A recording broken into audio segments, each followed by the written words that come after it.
Hey everybody, welcome back family. This is another episode of K Joe's Views coming at you live in direct effect.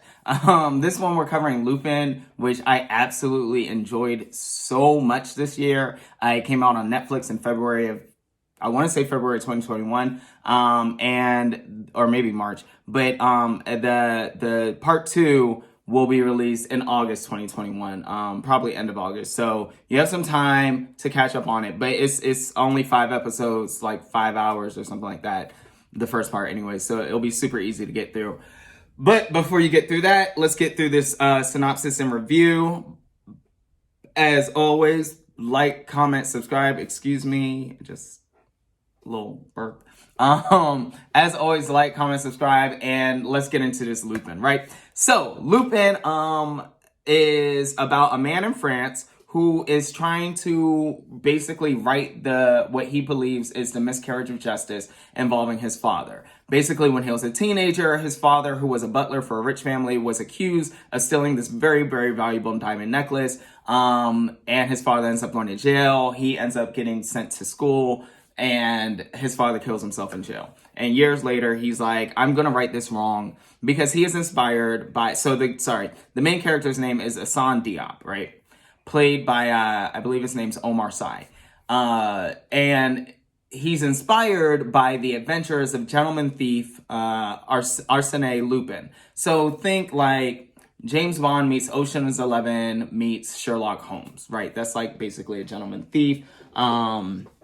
They dress like Bond, they're smart like Holmes, and they engage in like full on, misleading, illusion, deception, what do you call it? Like mass and all that stuff, grifting type stuff. So that's who he's inspired by to avenge his father, right?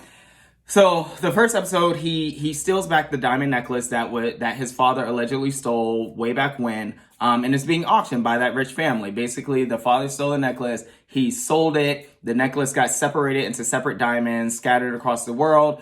All the diamonds were finally found, bought back together. The rich family was given their necklace back, and they are now auctioning it off. So he engages in his Ocean's 11 grifting type leverage gentleman thief type stuff, and gets the necklace back. And upon getting the necklace back, finds out that the necklace was never separated, which means the necklace was likely never stolen in the first place. Doom, doom, doom. So that's the end of the first episode. Now let's get into the spoilers along with the review, because with these kind of programmings, it's just easier to layer the spoilers with the review. All right, so like I said, at the end of the first episode, he finds out that there was some bullshit going on involving his father stealing the necklace in the first place. So he commits himself to breaking into prison, the prison that his father used to be at, to find out more information about his father's death and the crime he was accused of. In the meantime, there's a police force detective who was kind of like following the diamond necklace robbery and finding some other things that reminds him of Lupin, because he's also read the stories of Arsene Lupin, just like Assane Diop has, and he's just like, yeah, this all seems way too familiar. So after breaking in and out of prison, Lupin finds out Diop, I'll call him Lupin throughout the clip anyways, because it'll be easier that way. Lupin finds out that, some shady ass shit did happen, that his father, he doesn't even think his father committed suicide. Someone killed his father. Probably the same person who set his father up to have stolen the necklace. At this point, he doesn't really know that it's the rich family, but I'm like, who wouldn't suspect, right? But he needs to find out how deep this thing goes. So he sets out a bunch of decoys. This is like in probably episode 3 or 4. Sets out a bunch of decoys to distract the police. Meanwhile, he kidnaps the commissioner of the police, because that commissioner worked the case of the stolen necklace all those years ago, right? So he kidnaps the commissioner. He's like torturing the guy, boop, boop, boop. We're kind of unsure. Was the commissioner in on the fake me out stolen necklace way back when, or is he finding out something too? Because it kind of seems like the commissioner's like, wait, why are you asking about this? Wait, are you, what, why are you asking? You know what I'm saying? But it turns out, yes, the rich guy did fake the stolen necklace. He did it for the insurance claim, and he basically paid the commissioner, who was a cop at the time, to look the other way, right? So, I mean, it's your classic kind of like rich people screwing over poor people. And of course, it doesn't help that Lupin is black, and his father was black, right? So, of course, that just makes it even better. Of course, the poor black man stole from the rich white family. What else would they do? So, in the course of him, and once Lupin finds out what's really going on, he's trying to find out ways to bring down the rich guy and his family. And he enlists this journalist who had once tried to bring down the rich guy, and as a result became like a social pariah in the journalism community. And he's like, listen, you have a score to settle. I have a score to settle. Let's settle these scores. In the midst of this, he's aware that there's some heat on him. So he takes his baby mom and his son to go out of town. In the course of trying to get out of town, though, someone comes and kidnaps his son. And that is the end of the first part of Lupin. So, oh, actually, I did it without doing my review. Okay, so now let's go into the review. So I love this show. I was addicted to the show. Again, it's a quick 5 hours. It's a crime thriller drama. As I said, it's built like a Ocean's 11 meets James Bond type thing. So if you like any of that, you're going to like this show. I do want to bring this up, and I should have brought it. Well, I didn't bring it up in the British films because they're British. It's one language. But I personally watch my foreign films in their original audio. I can't stand watching the lips not match the voices, and I can't stand when a voice sounds completely off from the person who's talking. So I watched Lupin in its original French audio and just had my English closed captions going on there. And I'd be interested to hear how other people watch foreign shows and movies, whether you're a subtitle person or you just prefer the voiceover. So review of Lupin. I thought this show was great. I thought it was beautifully done. I thought you're immediately brought into the story. You feel so empowered by him.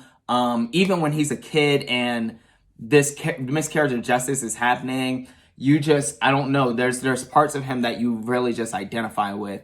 I will say this, towards like the beginning of episode 5, I started to not care as much. I was kind of like, I'm kind of over this. I'm kind of over the, the gentleman thievery, the high faluted plans, and then we get the reveal at the end. Like, I was kind of getting annoyed with the repetitiveness of the episodes, the up, the confusion, the down, the trick, then back down. You know what I mean? I was just kind of like, all right, like 5 episodes is enough. But then, of course, we get that twist in the 5th episode where it's like, all right, well, now what's this motherfucker going to do? Because not only do they know who you actually are, but now they got your son.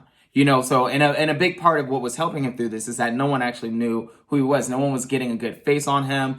And because when his dad was sent to prison, he was sent to a private school, which was actually funded by, I want to say, the wife of the father, and the wife of the rich man's wife, essentially. I believe she funded the private school education largely out of guilt. But that's also where he met who would become his baby mom, and the best friend who helps him do all his Lupin gentleman thievery shit, and how he learned all that stuff realistically, because private school education is private school for a reason, right? So he was already an incredibly smart boy, but he became even smarter, became even craftier, and he was fucking shit up. And like, his plans were just really smart. Like, I don't want to say genius, because I feel like we throw that word around, but his plans were just really smart and creative and thought out. And like, he's doing it all to find out what happened to his father, and he's very humane about it too. So I don't know. It's a very intriguing show. You're brought into it. It's one of the shows that where you're not only watching it for the story, but you're actually watching it for the main character or and other characters in it, which is good, because I know a lot of times for me in the foreign programming, I usually don't care that much for any of the characters, but the story is what's grabbing me. And this one, I actually enjoyed both the characters and the story. I just really look forward to part 2. But again, because of that lull at the beginning of episode 5,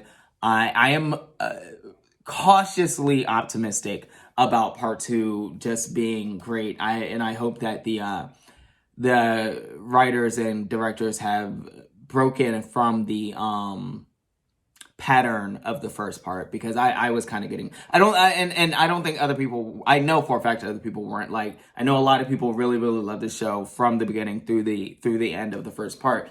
I just personally started to get a little bored, but then again, obviously I watch a lot of TV and movies, so that's why I'm here. So that was my feelings on Lupin. I hope you enjoyed this review. I hope you remember to like, comment, subscribe, and share with people, and check out Lupin and let me know if you love it. And if you don't, then I don't know. I'd be interested to see why. So anyways, thank you again, and I'll check you guys on the next flick.